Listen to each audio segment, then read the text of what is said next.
And we are back for another episode of Being Human. I'm delighted to say I'm here with Jason Lippert. He is the CEO of LCII Industries, which caters and creates componentry for the RV industry. He's joining us from Elkhart in Indiana, which I didn't know just before we came on air is the home of the RV industry. Over 80% of RVs are manufactured in Elkhart in Indiana. So a warm welcome, Jason, from Indiana. Thanks so much for having me, Richard. I appreciate it. Yeah. Great. And so we got connected because you are a mutual fan of Mr. Bob Chapman, who wrote the book Everybody Matters. It sounds like you were inspired by his story and that of caring in the workplace. And as I understand it, having done a bit of research on the LCI Industries website, that is a journey that you guys have been on towards creating this caring culture. It wasn't always there, from what I understand. So I'm very excited to hear your story in terms of that transition from how it was to how it is, and perhaps before even we get into that, a little bit of backstory for you personally, before we get into the story of the business. Sure. So you want the backstory? Yeah, let's. Real quick. Our business started as a family business. In the 50s, my grandfather came back from the World War II. He was in the Navy. He decided to go work in manufacturing as a roofer for a manufactured housing builder in Central Michigan. He rolled the story forward. He found a partner to start his own roofing business, metal roofing business for the homes, and started the business, ran it for a handful of years. My dad eventually got in the business and took it over. Grew up from where my grandpa had taken it. I came on board toward the end of my dad's career in '94 and started in the our welding facilities, and welded for a couple of years and ran a few plants and developed the RV business. About that time, we sold to a publicly held company and became, part of a bigger public company.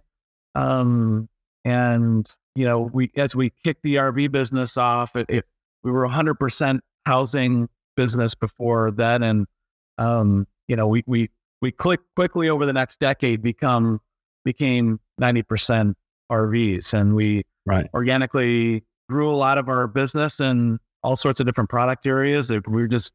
Customers loved us, and they loved how we did business, and they, would ask us to get into all these products. And I was younger and, willing to take more risk at the time. So we tried just about everything and got into a lot of products. We made some acquisitions, and, come the time of the Great Recession, we were about 90% of our business was RV. Went into the recession, RVs, as you can imagine, a leisure, a leisure product that comes with a high price tag. Sometimes people weren't buying a lot of RVs during the recession. Right. So we came out of the recession and said, okay, we've got to diversify. And, we eventually got into some other businesses like Europe and the aftermarkets for our core business, the RV market. We got into the marine business. We got into some automotive aftermarket businesses, transportation, and more housing, more residential housing on top of just manufactured housing. So we've diversified our business over the last, 10 years. Have grown from, $1 billion, after the recession to about $5 billion last year. We got 15,000 team members. We've got about 140 locations all over the world, mostly North America, but we've got 13 or so over in Europe. So, we've got a great company today, a great business. We're diversified.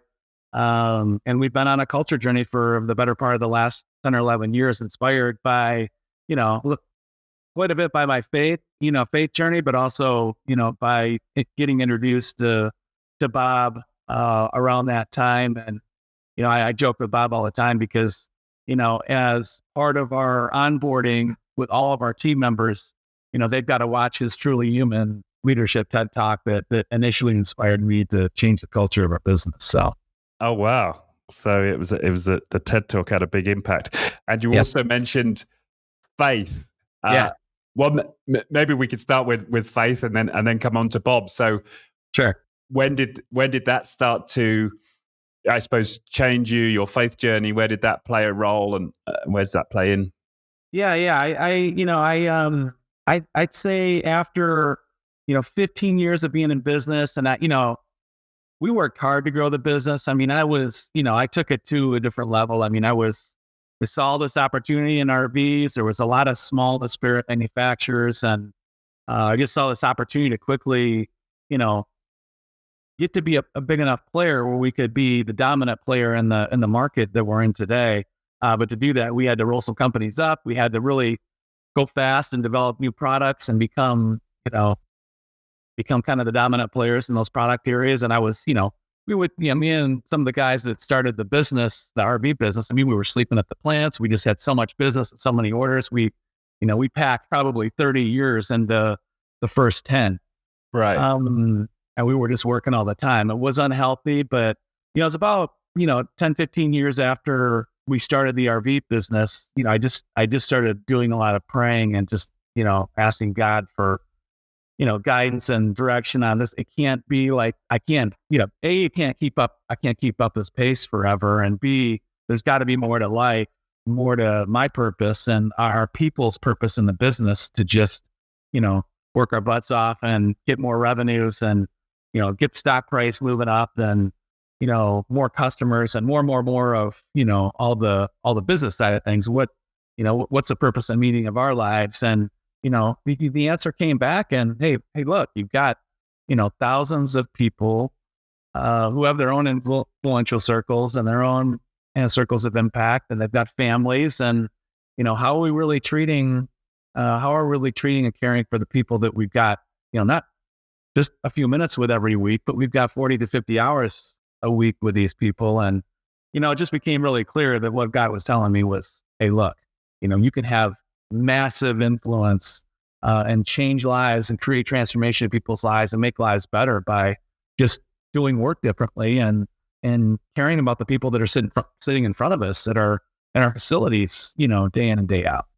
So it was about that time I had heard, and actually the Truly Human Leadership TED Talk came to me through an email during that time period. And it was just one of those other light bulbs. I think God set my way to say, hey, look, here's somebody that's been doing it for 10 years and has figured some things out. And once you listen to Truly Human Leadership by Bob Chapman, if you're a business leader, it'll make you think about some things that if you haven't changed your culture and started doing some of those things, it'll make you start thinking about those things, thinking about culture and how to do work differently almost immediately.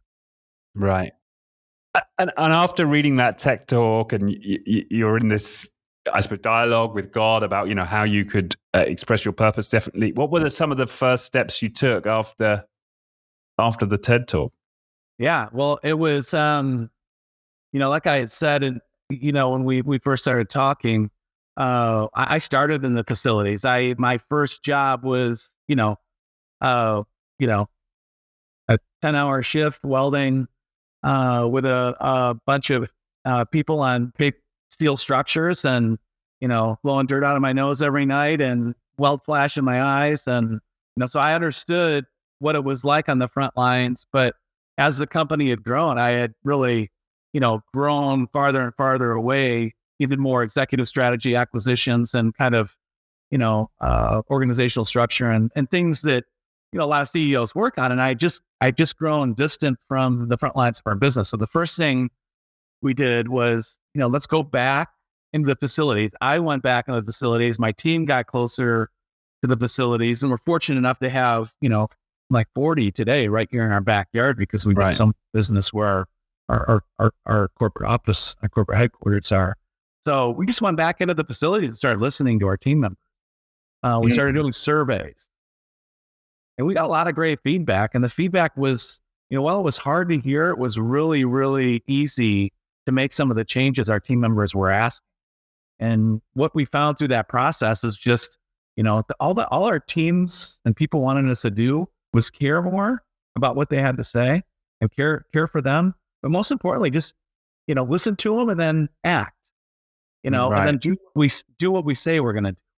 And that created trust and integrity about that early time too, we implemented values. We had never had core values in our business. And we said, not only are we going to launch these like most mature, larger companies, have values, we're going to hold people accountable. And that was probably the single largest thing we did over the course of the whole journey is implement values and then start holding people accountable. So that being here meant that you were going to be treated fairly and that, a leader couldn't act badly to someone or a group of people and get away with it because he was friends or buddies with somebody else or, all the things you hear about favoritism and nepotism that we're today. So, we changed a lot of those things. We stayed vigilant. We exited people from the top levels of the business all the way down to the front lines. And, most of our leaders in the business, I would tell you at the front lines of our business, where 95% of our team members are because we manufacture things. So most of our team members are in the plants working and assembling working on and assembling products. What we found is that we have promoted a lot of leaders over the last decade and a half before we started this journey that really, we didn't define what leadership needed to look like. We promoted people because they were just the best welder, the best assembler, or they showed up on time to work every day and were maybe nice people, maybe, decent people, but we never promoted people based on a set of leader qualities or a definition of what we wanted a leader to be. So we had to spend the next years really laying out what those guidelines were for what a leader needed to look like in our business. And that changed the game to even the next level because now leaders, being a leader in our company took on a whole new meaning. It wasn't just, hey, leadership means a pay raise or leadership means, hey, you're the boss and you could tell people what to do. It's, it's a whole different level of responsibility for that person. Right. Yeah. Interesting. And so it sounds like you had to make some tough decisions. You said you had to let go of some people, for you personally, were there moments where you were confronted with your own behaviors? Were there things that you had to change in your leadership to become consistent with what you were laying out there? Yeah, absolutely. Matter of fact, I remember one of the first listening sessions I did as we were rolling out core values. A gentleman at one of the listening sessions, one of the plants that I'd started up a lot of these plants myself. And, I had this one guy, raise his hand and he said, "Hey, look, I've been watching you for 15 years. You're talking about doing something that's completely different than what you've been doing, and what you've shown us and how your actions have been, since I've been here." This is a guy talking. And I said, "Look, I understand. I said some horrible examples and I did some things that are counter to what we're asking people to do today, but we're giving everybody a chance to change. And that includes me. And all I asked our people from day one, as we rolled out the values and said, we're going to hold people accountable, that I'm in that game too. I want people to hold me accountable. And as long as they see me and the rest of the leadership team, especially the executives that are leading the charge and the plant leaders that are leading the charge, as long as you see us doing the right things and you see us trying to change and making more right moves than wrong moves, then just come along with us and don't throw stones. Right. Because eventually that will make things better if we're taking positive steps. Let's not get caught up in how we were in the past because we might never get out of that hole if that's all we're going to do is think about. So yeah. And of the new behaviors for you, what would you say was like the toughest for you to adjust to? Yeah, well, I will tell you that, self-control, I never had a problem motivating people, which is one of our leader qualities. I never had a problem being courageous and making courageous decisions. But, when it comes to, came to patience, self-control and, hey, if something didn't work out, let's not just, think up the room and, create a bunch of more headaches because it's not happening on the timeline I want it to. It's just, a lot of it for me was just being more patient and having more self-control and not having that reputation of, blowing up when things didn't work out right. That's just, language, the language I used in the business changed a lot. And I realized real quickly that setting that example for those types of things would do more good than any other thing that we did, is just leading by example, leading the way that we wanted other people to lead. And when other people take on that form, it just has a bigger ripple throughout the company when people are actually acting the way or in alignment to the values that we have on the wall and the leader qualities that we have, laid out as expectations for our leaders in the business. Yeah, fascinating. And I noticed when I went through the coaching program that you offer that one of the aspects of that coaching is the emotional control element, right? That's what you coach people in. And I hadn't really considered that before, but of course that's a huge part of caring, isn't it? Because as you gain a position of authority, you kind of, in a way, you get this privilege, quote, to kind of be an ass sometimes, right? Yeah. For the greater good, as you might justify it to yourself. Yeah. But that's not caring, right? If you're, as you say, you're creating up like an emotional storm. Yeah. It's just, it's a concept of, you can be demanding, just don't, just be respectful. You can demand greatness and you can demand that we take on great challenges, but, be respectful about it. And then more importantly, like you just said, let's coach people and give people the coaching they need, because we can't just, too many leaders and people today, they just throw the expectations on the table and say, go figure it out, go do it. And they don't take the time to help people along the way, jump in the trenches and help be a part of the solution. Just like get it done. And that was how I would classify our mentality prior to our culture change, is just get it done. And if you can't figure it out, we'll find somebody else who will. And we just changed our tune and said, hey, look, let's give people the tools and walk them along, walk with them through some of these things, and coach them along the way. And look, if they can't get it after some coaching, maybe we need to make some other adjustments. But a lot of people we found, as we gave them coaching, we helped get more clear about communication. We have spent so much time in our company spending, coaching around effective communication and what that is. And there's so many layers to that. And companies, don't train their leaders, especially around what effective communication should look like. And if communication isn't effective, the leader might be a great strategist, might be a great executor, but if they can't communicate what needs to happen and coach along the way, then there's a pretty good chance they might. So. Yeah. And this is a great point. And this is something I took away from, my interactions with Bob, is that you can throw the values up in on the wall. You can talk about being a caring culture, but people aren't trained to be good communicators. They're not trained to be caring in our school systems. They come out with the hard skills, right? But they're not. I don't remember ever having a lesson in like communication skills when I was a kid, right? And certainly not in caring. So it sounds like you're coming across the same issue here, right? People need to be trained in this stuff. Yeah, right. And I think that there is an extra challenge around manufacturing. If you've ever been inside a manufacturing plant, and again, when I walked in my first plant in 1993, people were horrible to each other. I mean, it was an awful environment. It was dirty. The leaders, cussed at people when they didn't get the job done, and it was stressing people out was a normal event if things didn't happen the right way. Just a horrible environment. So we've built up, a lot of companies I think have built up, especially manufacturing.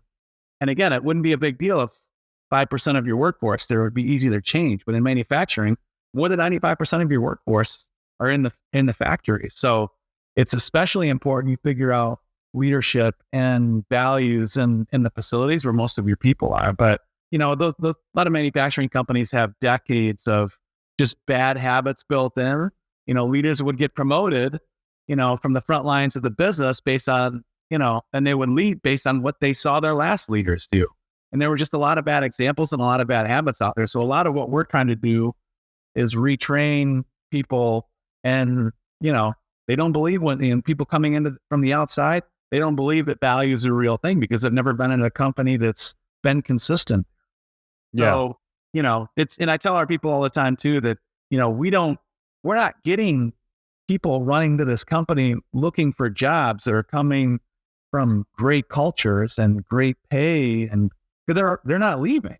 They're gonna be staying at those companies. We're getting the people that are hurt, that have been hurt, that are running away from something horrible at the very worst, or they just felt like they were walking in circles at the very best because they didn't feel like they were getting anything out of their job or their leader.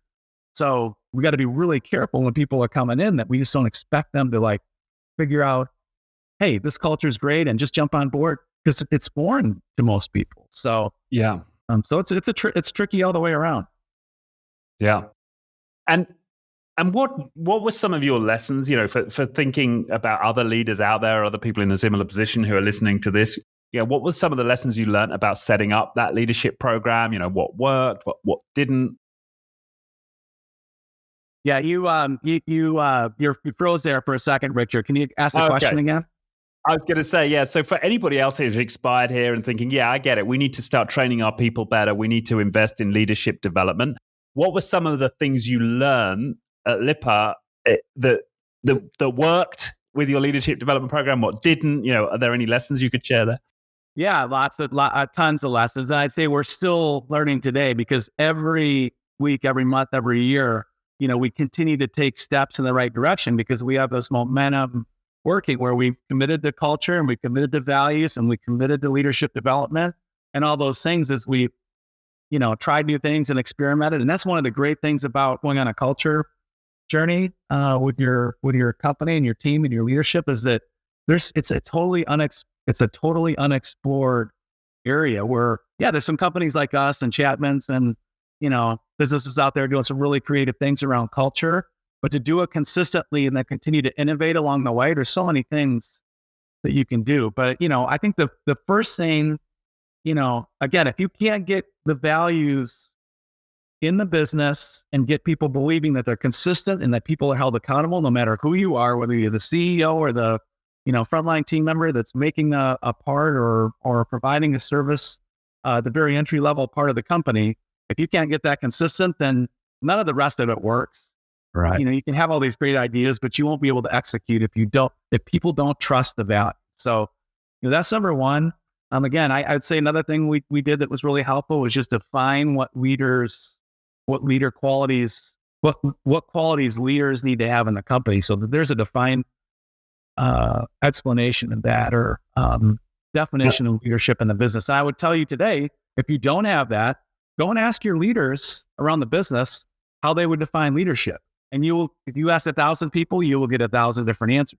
Right. So it's important to have a clarity, just like you have around leadership and what leaders need to do, what the expectation is, just like it's important to have the core values so everybody knows what the values of companies are. So I think that's a really important step that we've learned.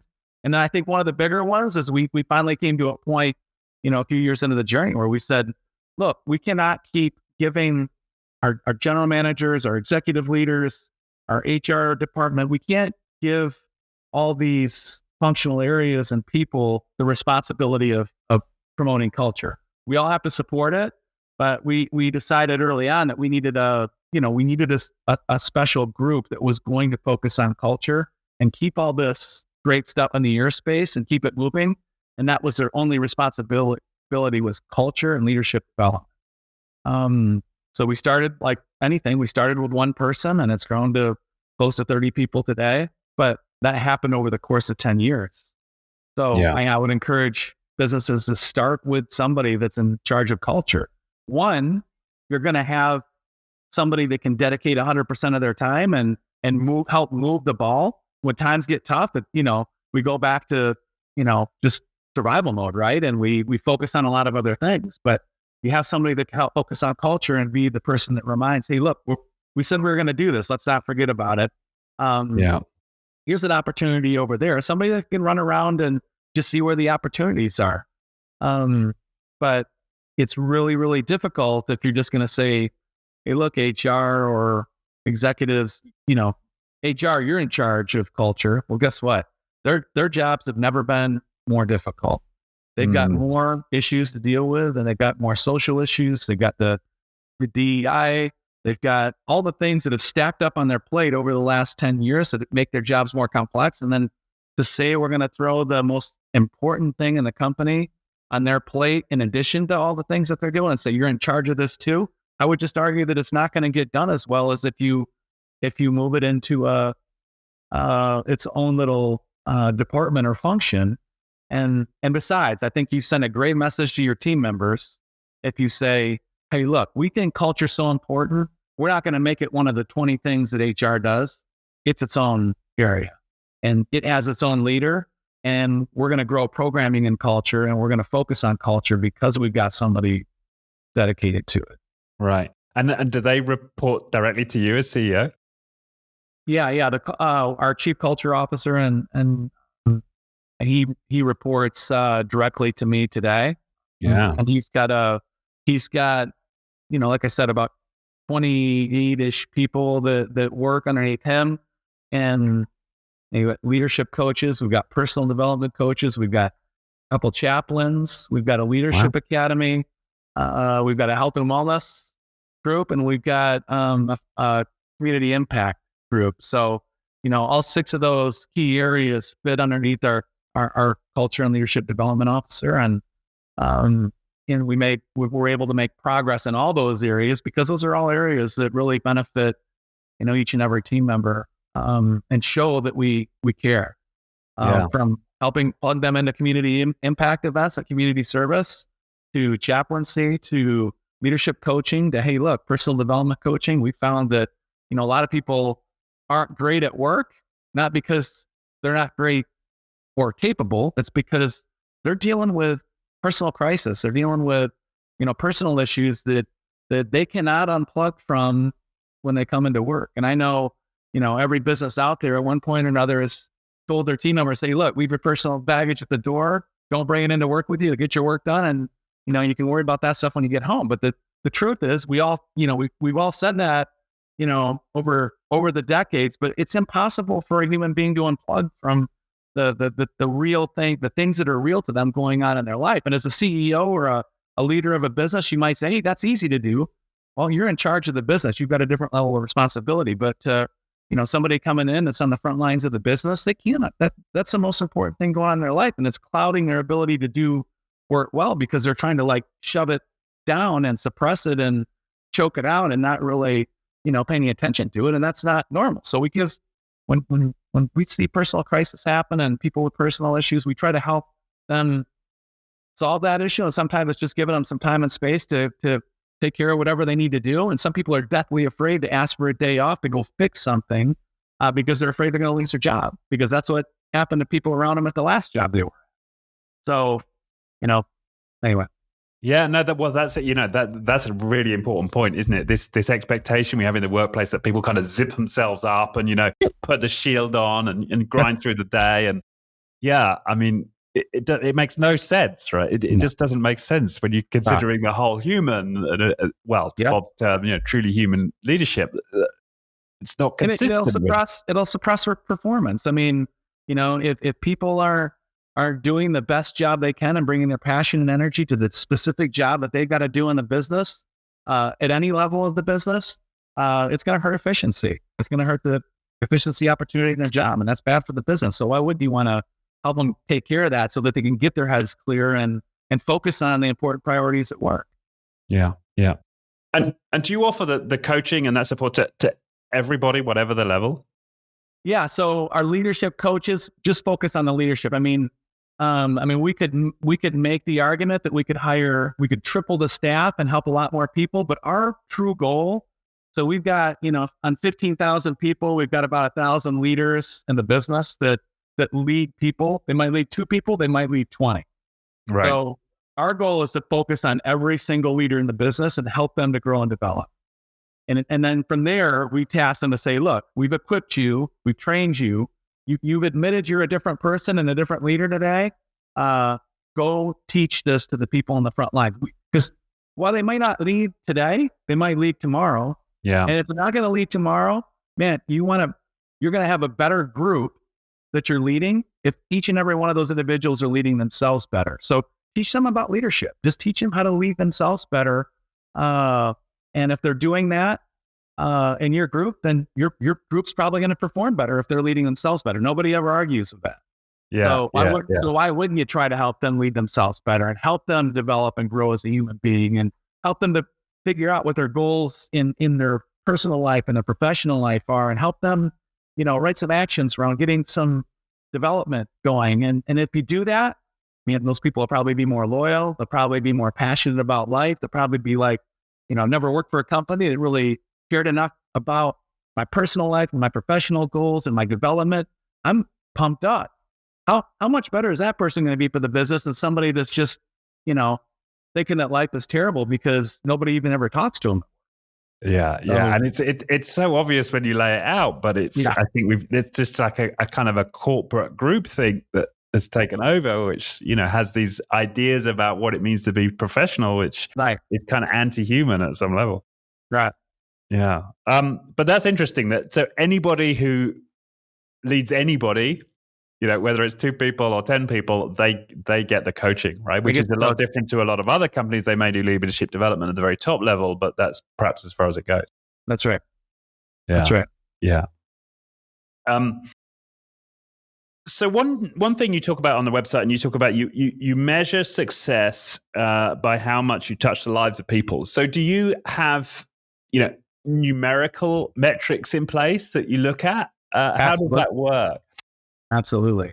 Yeah, our culture department has all sorts of awesome metrics around how we impact and transform people's lives. So, obviously there's the stories that we get on a regular basis. I was at a listening session yesterday, which is another one of the things that we do regularly. I go for 90 minutes every week and go to a facility and sit in front of our frontline leaders and some of our frontline team members and, cast some vision. I let them present some things about the business, and then I listen to them for 30 minutes. And how can we get better? What other great things can we do to help promote culture and develop leaders and develop people?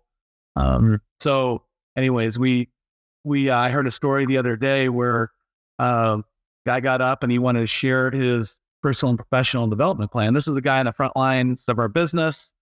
They have a few people working for him, and he starts out by saying, "I just got out of jail 18 months ago, and he wanted to change his life. He had found faith in jail. He was having a conversation with his cellmate, and his cellmate said, "Why don't you go apply at Lippert? I've heard they've got a great value system. They treat their people well." So he did, and he told a story about how, since being here, he didn't realize he could have, such a great life outside of, family, and how his kids are going to grow up different because of the value system he's learned to live by at work that he obviously, he takes home every day. I mean, that's the great thing about values. If you teach it for 40 or 50 hours a week, it's kind of hard not to live by those values when you leave here, because you're living in the value system here for so long. But, we track leadership coaching sessions. We track the amount of companies we help pull into philanthropy because a lot of people are watching what we do. So we're hooking them up and connecting them into philanthropy programs, kind of how we do it. We're like, you got to hire somebody, takes resources, but we'll help bring people along. We track that. We track personal development coaching. We track our chaplaincy hours and coaching sessions there. And again, like I said, I've got a box of, letters right underneath my desk here where, people have just written in and told me stories about how they've been transformed just by being a team member here over the course of the years, and how the culture's impacted them in a positive way. Those are the greatest to me. Those are the greatest to me. I had another lady at a listening session in Florida the other week. And she said, "Hey, I took my core values card home to my kids, and I talked about the importance of values." Wow. And I'm like, and that's pretty cool. She's like, "No, the story doesn't stop there." She goes, "My kid asked me if he could have it, and he took it to his baseball team and gave it to his coach. His coach started teaching it at to the baseball team. They kind of had a core values moment before every practice or every game, and they let the kids talk about what the values meant to them, or where did they see this value or that value." And I was like, "Man, that's really cool." She goes, "No, the story doesn't stop there." She said, "He's a teacher at school, and he took the core values and started teaching it in his classroom and doing a core values moment." So you never know how much impact and ripple effect that some of this stuff can have if you just pay attention to it and focus on it. And I think that, it's not it's not that companies are bad or they're trying to do bad things. We've just gotten into a lot of bad habits and done business the wrong way for a long time. And now there's finally, shining examples of companies that are really, focusing on the truly human side of leadership and focusing on, how business and how the way we work can impact people either positive or negatively by how we lead people and how we run our businesses. So, yeah, wow, those are but if powerful. you ever want me to share the metrics with you, I got a whole stack, and I could. No. I was just intrigued. Yeah. I wonder, is your father still around? Yeah, he retired. He retired around 2000. So after he sold the business, as the business was kind of, changing and focusing more on RVs, he exited, but he's happily retired, and him and my mom travel around and play a little bit of golf and visit, all the family that's around the country. So, and the reason I asked was I was intrigued to know if he's heard these stories now. Does he have any reflections on how the business has changed? Does he have a perspective on it? It's I wish I could get him inside one of the listening sessions just to hear. But he was always awesome with people.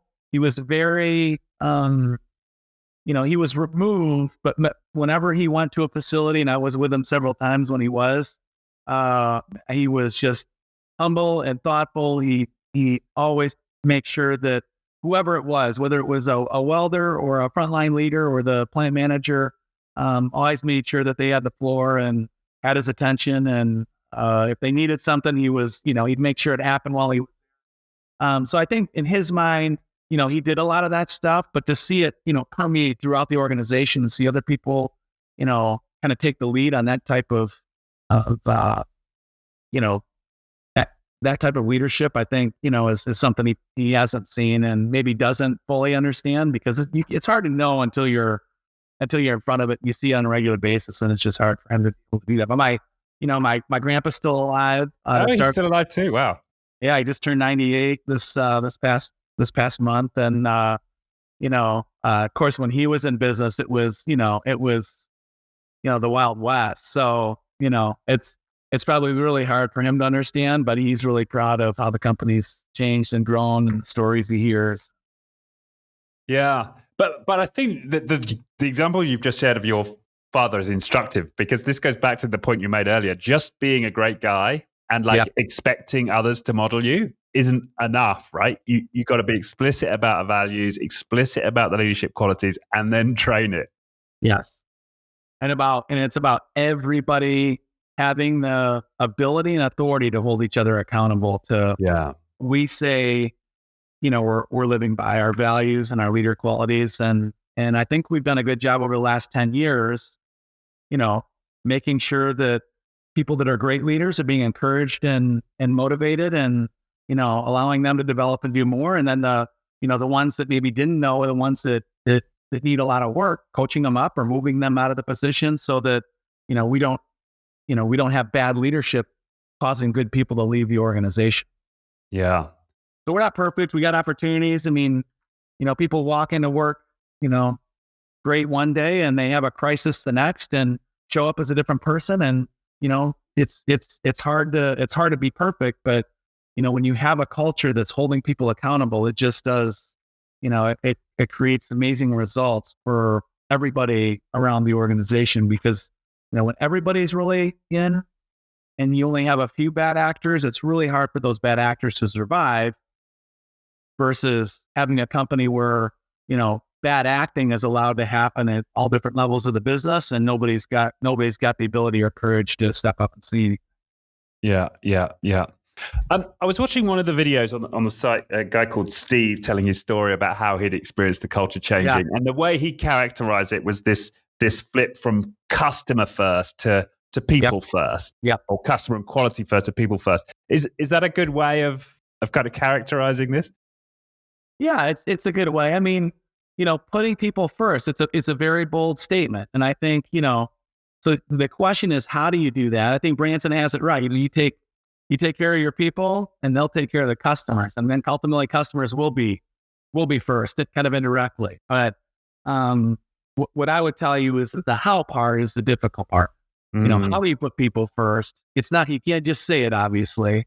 It's got to be something that, and in a company our size, I can say it, but unless all of our other leaders throughout the ranks are putting people first and living by the values and leading with the leader qualities we define leadership as, it's really hard for people to feel like they're first, because, you have to ask them, and that's what the surveys are for. It's like, do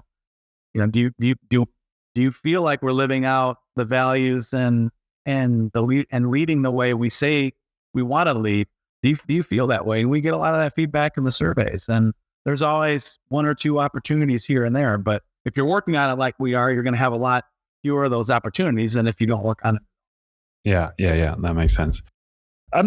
Reading through the leadership quality, or the leader qualities, and one of them here is, or the second one is servant leader. Interesting, after effective communication, right? Which I think it sounds like it's the right order. But for the skeptics out there who hear that term servant leadership, and they're like, but is there a risk that these leaders are too soft? They're not challenging their teams enough. You're not going to get the performance. What's your response to that critique of the servant leadership stance? Yeah, well, I'd say that, first off, again, we're not perfect. The goal is the goal is for every core value in each of the 5 leader qualities. The goal is like for our people to understand that it's important, to understand what those values and leader qualities are. And then, okay, what are you doing to work on each of those areas? And you don't have to be like the perfect picture of a leader tomorrow, because there is no perfect picture. You're always evolving. You're always growing and developing if you want to. But the question is are you working on each of those areas? And do you have an action item where you're like, man, servant leadership, what can I do to take it up a notch? We try to live that out in leadership to make sure that people understand that, hey, look, what does being a servant leader mean? Well, that's part of what our leadership coaches do to our frontline leaders and our leaders across the company, is explain what servant leadership is. Well, it's serving your team. It's putting them first. It's listening. That's a big part of being a servant leader. If you can't serve your people if you don't know what their needs are. You don't know what their needs are if you're not actively listening, and listening probably more than you're giving direction. Coaching your people and doing what I said a minute ago. You got 5 people on your team. Our goal in our company is to make sure each 5 of those people on your team have growth and development plans for them personally and professionally. That's serving your team, because who else is going to do that for them? And then on the external facing side, we put our money where our mouth is. We've got 4 people in philanthropy and community impact. So we have a team that sets up serving activities for all of our facilities across the country. And, it basically allows the plant to say, hey, look, our community impact team has set up a serving event at the Boys and Girls Club next Friday or next Saturday at 3:00. And you and your family are welcome to show up. Here's the sign-up sheet. Nobody has to do any work. The general manager or plant manager doesn't have to coordinate things, and it's just part of what we do and part of what leaders are expected to do here. We don't say, hey, look, it's optional for you to do these every year. As a leader, we're expecting you, as part of being a better servant leader, to go out and serve people in the community. And we're not just doing it to pat ourselves on the back and say, hey, Lippert's doing a great job, and we're giving 120,000 hours of community service every single year. We want other companies to see, hey, look, they're doing a good thing. It's not that hard. Hey, they're right down the street. We could call them and ask them, and maybe they'll show us and tell us. They seem like good people. Like they maybe want to tell us how they did that.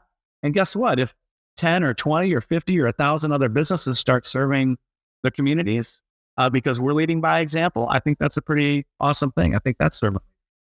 So there's all these different layers to not just servant leadership, but all of our leader qualities. And all we're asking people to do is just explore what that means for you. What is your next step in servant leadership? How can you be an effective communicator? What's one thing you can do in 2023 to be an effective communicator? What are you going to do this year to be more courageous? How are you going to motivate your team better? What step are you going to take to motivate your team and be a better motivator and get them charged to do better work for each other and for the business?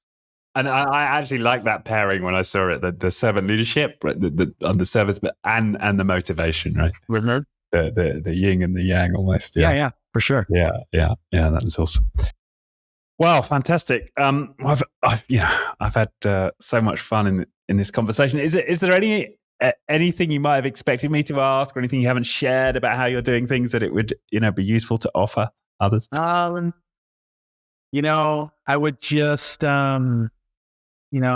urge companies to be courageous in this journey, because they're, a lot of people will look at you funny when you want to do some of this stuff. You might get criticized, but at the end of the day, like Bob has told me time and time again, it's doing right by people and doing good for your people. It's what we ought to be doing. It shouldn't be something we contemplate and say, well, should we or shouldn't we? Lead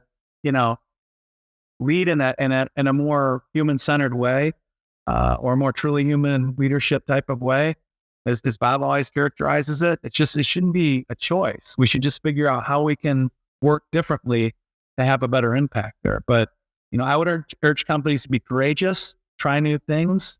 You've got to get the values journey down. And if you've had values, start holding people accountable. If you don't have values, create values and launch it like we did, and then hold people accountable. Define leadership. I think that's really important. I think separating, like I said earlier, separating culture from human resources, and culture and leadership development even from human resources. I think that's a really important statement to make for your business. And I don't care if you're, 20 team members, or if you're, 15,000 or 100,000. You can start with one person there, and I will tell you that person has an ROI you never thought it could have. Because that's what always people are asking us. What's the ROI? What's the ROI? Well, our turnover went from 130% down to 30% in 10 years. I don't know what the numbers are on that and all the other, other benefits we've seen, but just the fact that more people are staying and we're getting momentum in the business has helped efficiency, safety, quality, innovation in our business exponentially. And you can't put a price on that. Yeah. All from focusing on culture and values and leadership development. So I would just urge companies to be courageous and take steps. And the journey is fun, by the way. The executive leadership team will have fun. The other leaders in the business will have fun. And it just adds a whole new, opportunity for people to explore and grow and develop themselves, which ultimately is going to keep them engaged in the business and bringing more passion and energy to work, which I think is what makes a business better than maybe what your competitors is. I always say that our culture is our X factor. I mean, we've got to compete on price and service and quality. I mean, that's what every company has to do. But how much better are those three areas going to be in innovation and efficiency and safety and quality, the key metrics of the business? How much better is our business going to be when we have more of the same people coming to work every day because they want to be here, and they're bringing more passion and energy to work because we're helping them grow and develop as human beings, which is making their lives inside of work better. It's making their lives with their families better. Half these letters in my box are people writing me saying, I'm a better father. I'm a better mother. I'm a better husband. I'm a better wife. I'm, just so much better outside of work because how I'm living for 40 or 50 hours a week inside of work. And I don't think you can put a price on that. And I think that type of person coming to your business and contributing and participating and creating value is way more valuable than somebody that comes to work thinking like, I hate my job, or man, as soon as I can leave here, I am out of here, or hate my boss. We think of all the people that are coming to work today. Bob states the statistic very well. 88% of, the people in America feel like they work for a company that doesn't care about them. Bob looks at that survey every year. It's about the same. It doesn't change. And think about the inefficiency that those people that are unhappy and feel uncared about bring to those businesses every day. Yeah. We're sitting here trying to tweak prices on materials and labor and, overheads. And, you can turn the dial a little bit, but how much efficiency are we losing because people are just unhappy and unmotivated? Think about that. It's a lot. I don't know what the number is, but. Oh, it's huge. Yeah. I mean, and there is a lot of research. And Bob's brilliant, isn't he, at articulating all of the stats and the research, but the research that taking this approach has in terms of all of the traditional business metrics is extraordinary. Right? It works. I mean, Bob's own business outperforms financially the Warren Buffett portfolio. Yes. Yes, for sure. It couldn't be a better example. And then the side effect is that, business becomes a force for good because we're making people's lives better. When people feel treated better and they feel like they're a part of something bigger, they feel like their opinion matters, their life matters at work. They're developing healthy relationships at work. They take that stuff home, and it's helping kids grow up in a healthier way because the parents are healthier when they enter the home. And I just, that's the real win here, is that the world gets better. Yeah. It reminds me of Ricardo Semler, his book Maverick. You familiar with him and the company he had in Brazil? It ran along similar lines, and he shares all the stories. He's mainly a male-dominated workforce. All the stories letters he'd get from wives telling him how much better behaved their husbands were. Yeah, that's great. Working there. Yeah, exactly. It's similar. It's true. Well, once again, Jason, thank you so much. This has been an absolutely fantastic conversation, so inspiring. And I know how busy you are, so I'm extraordinarily appreciative that you've made the time to record this and get the message out there. Well, thanks for caring enough to have the conversation, and I hope you get this out to a lot of people. And if one or two people figure a couple new things out, then it's a win. And if anybody needs to reach out and ask more questions about how you actually practice this stuff in the real world and a real business, I'm easy to find on LinkedIn, and people reach out all the time, and I'm happy to help give people tips and thoughts to help get them across whatever barrier or place they're stuck in. So thanks again for having me. No, my pleasure. And am I right that LCII Industries there's a part of your business which helps other businesses with this stuff? Yeah. Is that right? Yeah. So Leadership Academy, it's called the Lippert Leadership Academy.